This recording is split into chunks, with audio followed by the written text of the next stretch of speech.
안녕하세요. 오늘도 사연살롱을 찾아주셔서 감사합니다. 40대 여성이에요. 제가 워낙 일욕심이 많아서 결혼이 다른 사람들에 비해 늦었어요.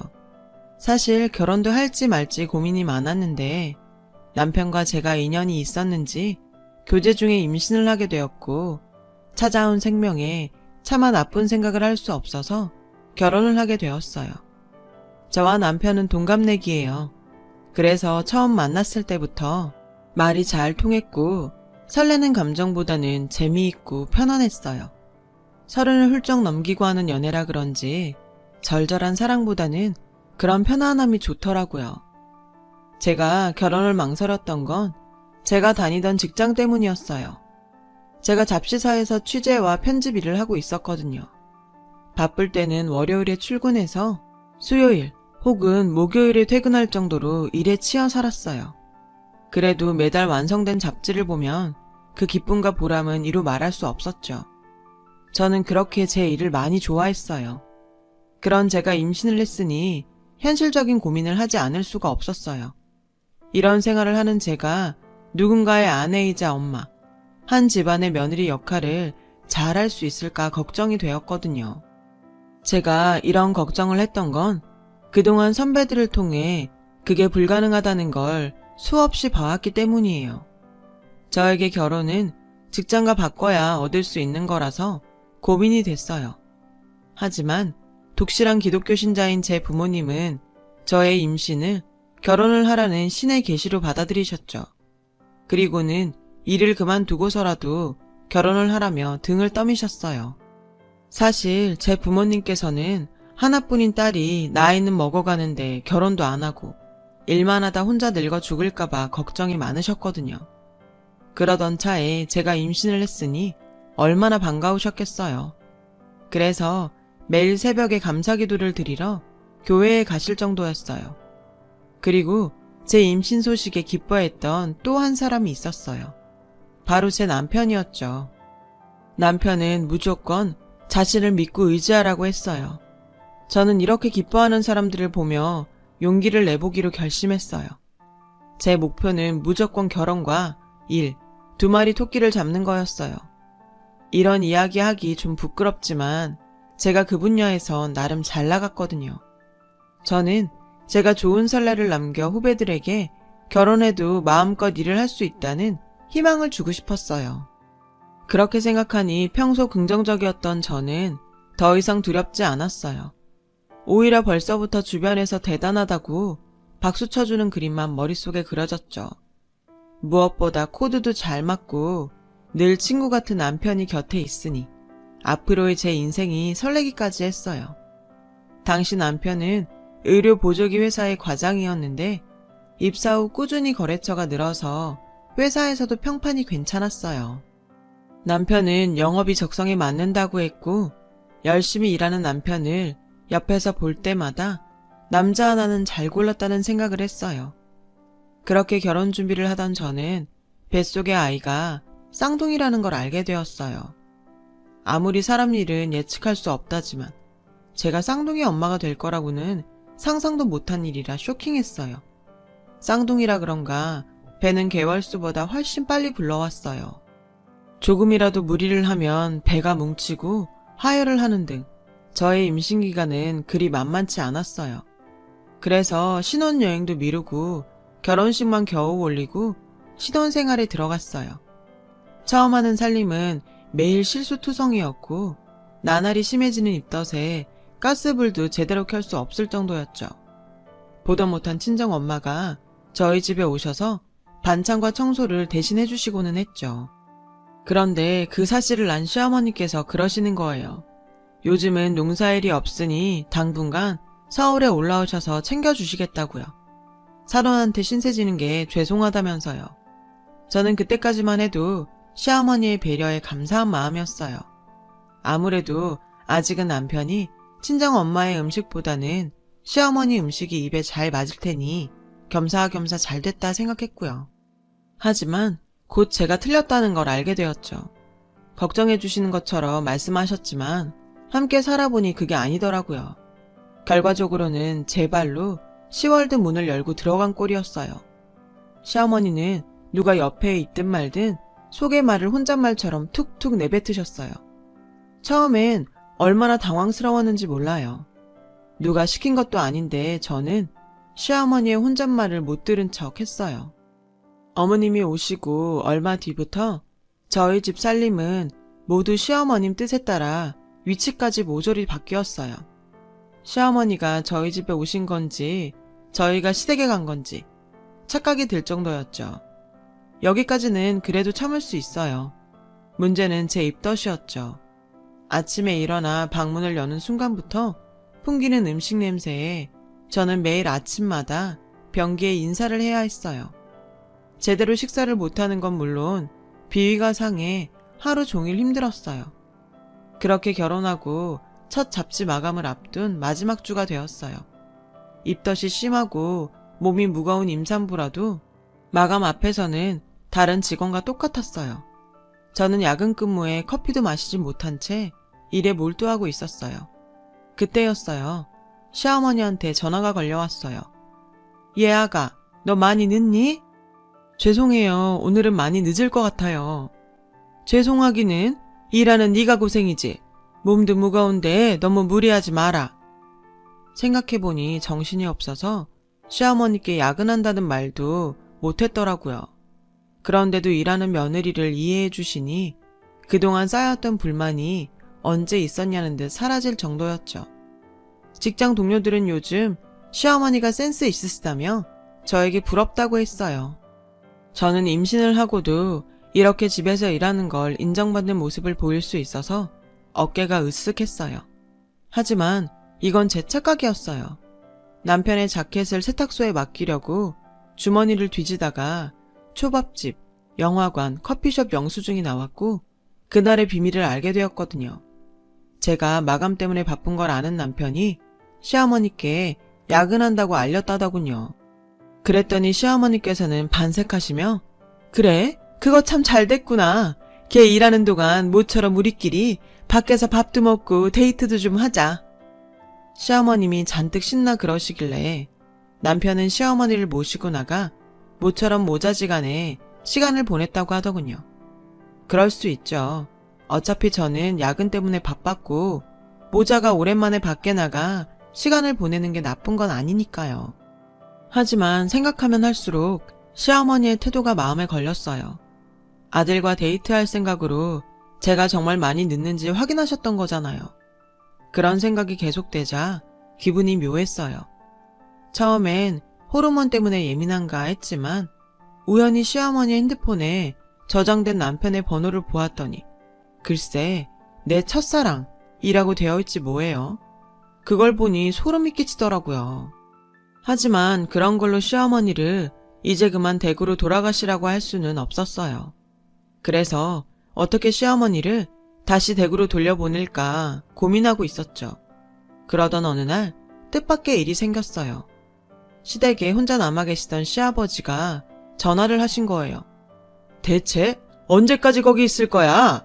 며느리 핑계대고 거기서 퍼져 있을 생각 말고 당장 내려와. 안 그래도 성질이 불같은 시아버지는 화가 많이 나셨는지 시어머니가 전화를 받자마자 다짜고짜 호통부터 치셨어요. 결국 시어머니는 찍소리도 못하고 돌아갈 짐을 짜기 시작하셨죠. 내가 전생에 나라를 팔아먹은 년도 아닌데 왜 이런 꼴을 당하고 사는 건지. 우리 아버지도 그렇지. 어떻게 딸을 저런 인간한테 시집을 보내. 내 팔자야. 시어머니의 혼잣말은 꽤나 크기 때문에 거실에 있던 우리 부부는 시어머니의 이야기를 전부 들을 수 있었어요. 그 이야기를 듣고 있던 남편은 자기 엄마가 불쌍하다고 하더군요. 같은 여자로서 저도 남편 말에 동의해요. 하지만 남편에게 받지 못한 사랑을 자기 아들에게 받으려고 하는 건 며느리로서 달갑지 않았어요. 그날 시어머니는 댁으로 돌아가셨어요. 저는 더욱 배가 불러왔고 슬슬 생활 곳곳에 구멍이 나기 시작했죠. 평소 완벽주의자인 저는 그게 은근히 스트레스였고 급기야 응급실 신세를 지게 되었어요. 계속 이러면 뱃속의 아이가 힘들어요. 노산이만큼 주의가 필요합니다. 당시 35이던 저는 의사 선생님으로부터 노산이라며 주의해야 한다는 얘기를 들었어요.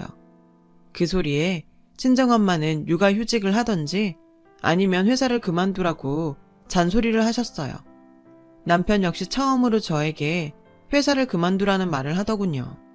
자기가 일하고 싶어 하는 건 알지만 이러다 우리 애들이 잘못될까봐 무서워. 그래서 말인데 지금은 쉬는 게 어때? 일은 애 낳은 뒤에도 할 수 있잖아. 당신 몫까지 내가 열심히 벌게. 응? 친정엄마는 남편의 말에 옳았구나 하며 저에게 회사를 그만두라고 했어요. 호기롭게 2마리 토끼를 모두 잡겠다고 나섰던 저는 현실의 벽에 부딪혀 결국 하나를 손에서 놓고 말았어요. 처음에는 육아휴직을 하려고 했는데 3개월밖에 인정이 되지 않아서 울며 겨자 먹기로 사직을 하게 되었어요. 주변에서는 이참에 마음 편히 쉬라고 했지만 어림없는 소리였죠. 저는 쌍둥이 출산을 무사히 마친 뒤 돌까지만 육아를 하고 이후엔 다시 복직을 하자고 각오를 다졌어요. 하지만 쌍둥이 육아는 생각처럼 쉽지 않더라고요. 엄마는 하나인데 애는 둘이니 아주 미칠 것 같더라고요. 모유 수유는 꿈도 못 꿨어요. 제때 밥을 먹지 못해서인지 모유가 빨리 말라버렸거든요. 몸무게도 무려 10kg나 빠졌고요. 쌍둥이 육아로 인해 따로 운동할 필요가 없더라고요. 대신 빠진 살만큼 체력도 떨어졌고 제 삶의 질도 떨어졌어요. 가끔 너무 죽을 것 같을 땐 친정엄마가 와서 아이를 봐주셨어요. 하지만 친정엄마도 직장 생활을 하고 계셔서 저녁때가 다 되어서야 오셨죠. 그즈음 남편은 부장으로 승진해서 퇴근이 더 늦어졌어요. 결혼 전에 자기만 믿고 의지하라고 하던 남편은 코빼기도 보이지 않았어요. 덕분에 저는 말로만 듣던 독박 육아 신세가 되어버렸죠. 몸은 힘들고 바쁜데 마음은 외로운 게 그야말로 심신이 모두 괴로웠어요. 나중에 알았죠. 산후 우울증이라는 걸요. 하지만 남편은 제가 힘들다고 하소연을 할 때마다 시큰둥했어요. 사회생활을 하느라 자기가 더 힘들다며 집에서만큼은 쉬게 해달라고 하더군요. 저는 어이가 없었어요. 남편은 화가 나서 아무 말도 하지 않는 저에게 이렇게 말했어요. 빨래는 세탁기가 하고 밥은 밥통이 다 해주잖아. 자기는 애만 보면 되는 거 아냐. 애랑 같이 잘 수도 있고 얼마나 좋아. 투정 부리지 말고 나 좀 이해해주라. 이게 무슨 개벽떡이 같은 소리래요. 저는 저의 하소연을 투정이라고 말하는 남편을 봐줄 수 없었어요. 그래서 남편과 쌍둥이를 놔두고 집을 나와 호텔로 갔어요. 친정에 가면 걱정하실 게 뻔했고 저를 설득하실 게 분명했으니까요. 간만에 자유에 잠시 들뜨기도 했지만 저는 금세 마음이 불편해졌어요. 이왕 이렇게 된 거 그냥 즐기면 되는데 왜 이 순간에도 집 걱정을 하고 있는지 생각할수록 화가 났어요. 이런 제 자신이 너무 싫더라고요. 3시간 정도 지나자 남편이 저에게 문자를 보냈더라고요. 지금 이게 무슨 짓이야? 애 엄마가 애만 두고 나가면 어떡해? 저는 문자 내용을 보고 기가 차서 말이 안 나왔어요. 자긴 애 아빠 아닌가요? 결혼 전에는 코드도 맞고 말도 잘 통하던 남자는 어디 가고 이런 꼰대 같은 아저씨가 되다니. 정말 이 남자랑 결혼을 한 게 그렇게 후회가 되더라고요. 당신도 애 아빠니까 나 대신 잘 해봐. 당신 말대로 청소랑 밥은 기계가 하니까. 당신은 애만 보면 되잖아. 애랑 같이 자면 되니까 얼마나 좋아? 남편이 했던 말 그대로 문자로 보냈어요. 남편은 제 문자에 화가 났는지 그때부터 전화를 하기 시작했어요. 저는 더 약이 오르게 전화기를 꺼버렸죠. 아이 울음소리 없는 조용한 호텔방에 혼자 있자니 나도 모르게 눈물이 났어요. 결혼을 현실이고 육아는 희생이라고 왜 아무도 말해주지 않았을까요?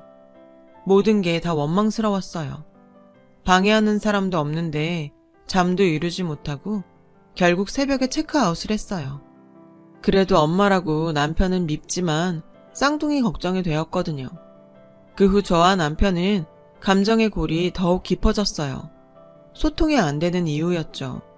우리 부부는 화해를 시도해보긴 했지만 경쟁을 하듯 서로 자신이 더 힘들다고만 하니 좀처럼 대화가 진행되지 않았어요.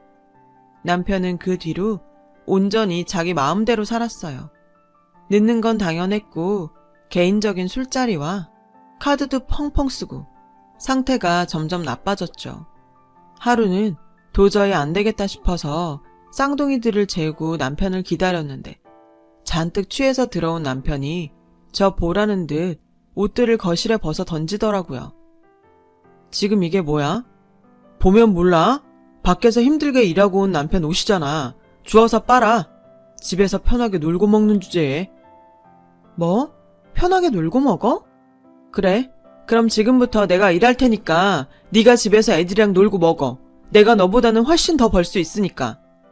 직장 생활이 장난이냐? 거긴 전쟁터야, 전쟁터. 누군 직장 생활 안 해봤니? 가짜는 소리 말고 네 옷은 네가 빨아. 저는 소리를 지르며 남편이 벗어던진 옷들을 고스란히 남편한테 걷어찼어요. 남편은 화가 잔뜩 나서 씩씩거렸지만 저는 보란듯이 안방으로 들어가 문을 쾅 닫고 걸어버렸어요. 남편은 문고리를 잡고 소란을 떨었지만 저는 꼼짝하지 않았어요.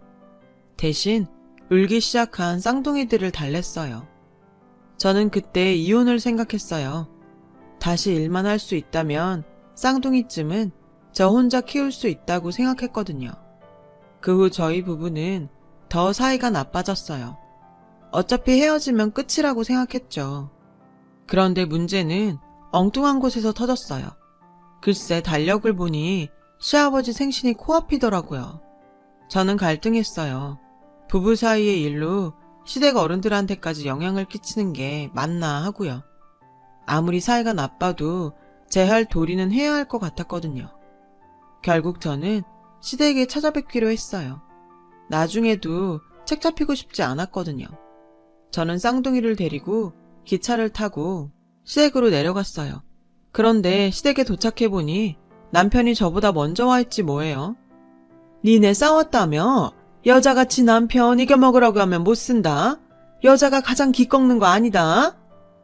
그 순간 기가 막혀서 웃음이 났어요.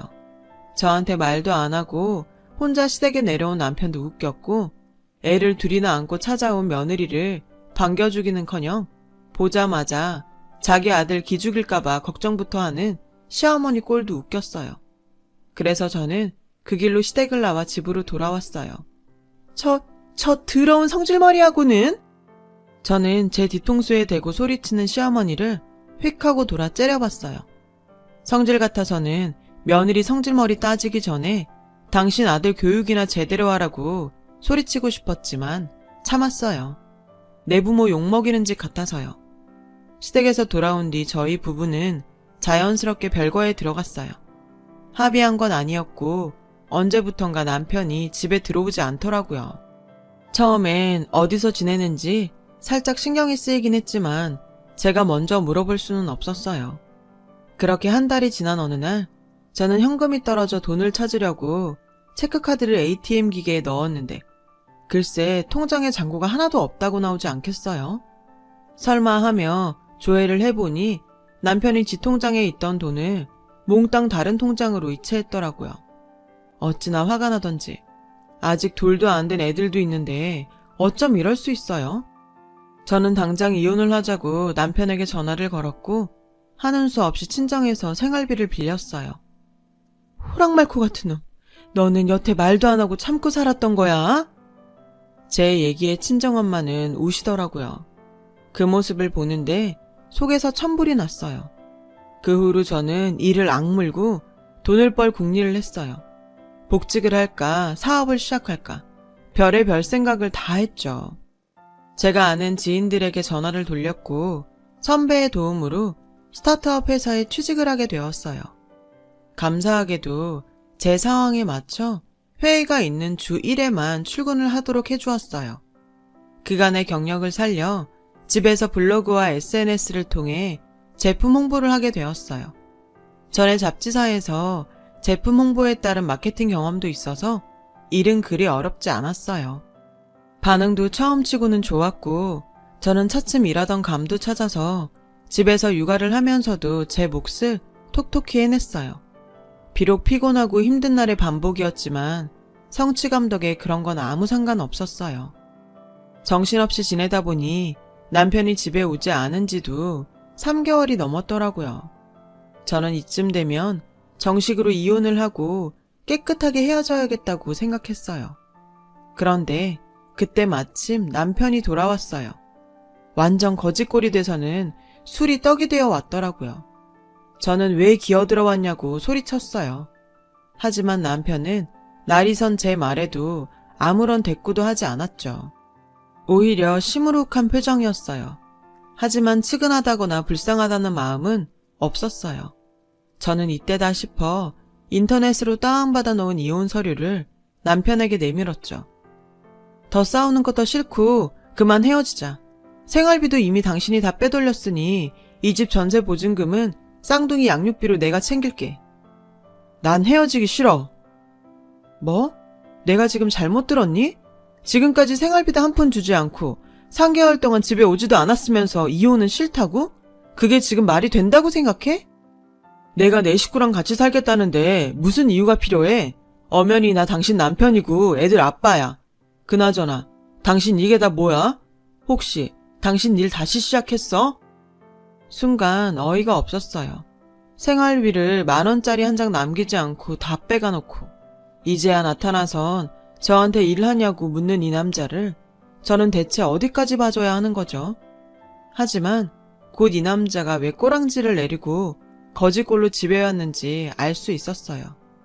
남편은 거래처 계약이 엎어지자 회사에서 불리한 처지에 놓였고 그 후 무리수를 두며 일을 하다가 회사에 엄청난 손실을 안기고는 결국 회사에서 잘렸더라고요. 그 후 어줍잖게 주식에 손을 댔다가 가지고 있던 돈까지 모두 날려버린 거죠. 그 순간 그래도 가족이라고 저랑 쌍둥이 생각이 났다나요? 고작 그 정도 능력 가지고 제 앞에서 돈 좀 번다고 생색을 냈다니 웃기더군요. 그럼에도 남편은 끝내 이혼은 절대 안 된다고 버텼어요. 그래서 고민한 끝에 저는 제가 그동안 느꼈던 수모를 되갚아주기로 했죠. 저는 회사에 앞으로는 주 5일 출근을 하겠다고 말했어요. 그리고 남편에게 살림과 육아를 맡겼죠. 저는 한 달에 생활비로 딱 100만 원만 주고 평소처럼 일에 미쳐 야근과 주말 출근을 밥 먹듯이 했어요. 살림과 육아에 지친 남편은 제가 집에서 쉴 때 종종 힘들다고 하소연을 해댔죠. 당신도 집에서 쉴 때는 집안일 좀 해. 나 혼자 쌍둥이 보는 게 쉬운 줄 알아? 왜 이래? 나도 다 한 거야. 집에서 쉴 때만큼은 편하게 쉬게 놔둬. 당신도 알잖아. 회사는 전쟁터야. 제 말에 남편은 감정이 상했는지 주방에서 혼자 깡소주를 마시더군요. 푹푹 한숨을 쉬면서 말이에요. 그 모습에 그동안 당해왔던 수모를 되갚아준 것 같아 속이 시원했어요. 그런데 얼마 뒤 저희 집에 시어머니가 서울로 올라오셨어요. 남편이 육아가 너무 힘들어서 시댁에 SOS를 쳤더라고요. 시어머니는 서울에 도착하자마자 집으로 안 가시고 제가 다니는 회사로 찾아오셨더라고요. 그리곤 저를 보자마자 노발대발 하셨죠. 아니, 그깟 돈 좀 번다고 유세냐? 다른 여자들은 회사 일도 하면서 집에서 살림하고 애도 다 키운다. 그런데 어디 남편한테 살림을 시켜? 다른 집 남편은 밖에서 돈도 벌어요. 그런데 그이는 집에서 놀잖아요. 놀아? 너 살림이 얼마나 힘든지 몰라? 거기다 니네는 쌍둥이도 키워야 하잖아. 저는 그동안 얼마나 힘들었겠어요. 그리고요, 그이 저러고 사는 거 제가 시킨 거 아니에요. 저는 분명히 이혼하자고 했거든요. 그런데 어머님 아들이 이혼은 안 된다고 그렇게라도 같이 살겠다고 한 거예요. 그러니 저 원망하지 마세요. 다 어머님 아들이 무능한 탓이니까요. 전 미팅이 있어서 그만 들어갈게요. 그리고 다음부터는 회사에 함부로 찾아오지 마세요. 저까지 회사 잘리면 안 되잖아요. 저는 당황해서 입도 제대로 다물지 못하는 시어머니를 남겨두고 먼저 일어났어요. 결국 시어머니는 저희 집으로 가지 않고 시댁으로 돌아가셨어요. 지 엄마 손이라도 빌리려고 했던 남편은 억울하면 취직하라는 엄마의 잔소리를 듣고는 분해서 깡소주를 먹더라고요. 저는 남편에게 생활비 말고 용돈으로 50만 원을 더 주기로 했어요. 쌍둥이들도 어린이집에 보내게 되었고 재취업을 위해 자격증이라도 따라고 남편에게 말했죠. 당신도 자격증이라도 따서 재취업해. 언제까지 이러고 살 수는 없잖아. 학원비는 내가 대줄 테니까. 고마워. 내가 전에 자기 집에서 논다고 막말했던 거 정말 잘못했어. 미안해. 저희 부부는 결혼 전 그랬던 것처럼 친구처럼 지내게 되었어요. 집안 분위기가 좋아져서 그런지 쌍둥이들도 전보다 밥도 잘 먹고 성격도 더 밝아졌어요. 저도 남편도 살림과 육아가 손에 익어서 서로 자연스럽게 돕게 되었고요. 얼마 전 남편은 재취업에 성공했어요. 육아를 하면서 따둔 자격증 덕분이었죠. 남편은 영업이 아닌 설계 쪽 일을 하며 열심히 새 직장에 적응해가고 있어요. 과정은 험난했지만 뿌듯해 하더라고요. 고생 끝에 만난 낙이라서 더 그런가 봐요. 서로 더 잘 지켜가야지요. 제 사연을 들어주셔서 감사합니다. 들어주신 모든 분들 행복하세요. 여러분, 사연 댓글에 응원과 현명한 조언 부탁드려요. 좋아요와 구독은 저에게 큰 힘이 됩니다. 오늘도 좋은 일 가득하세요.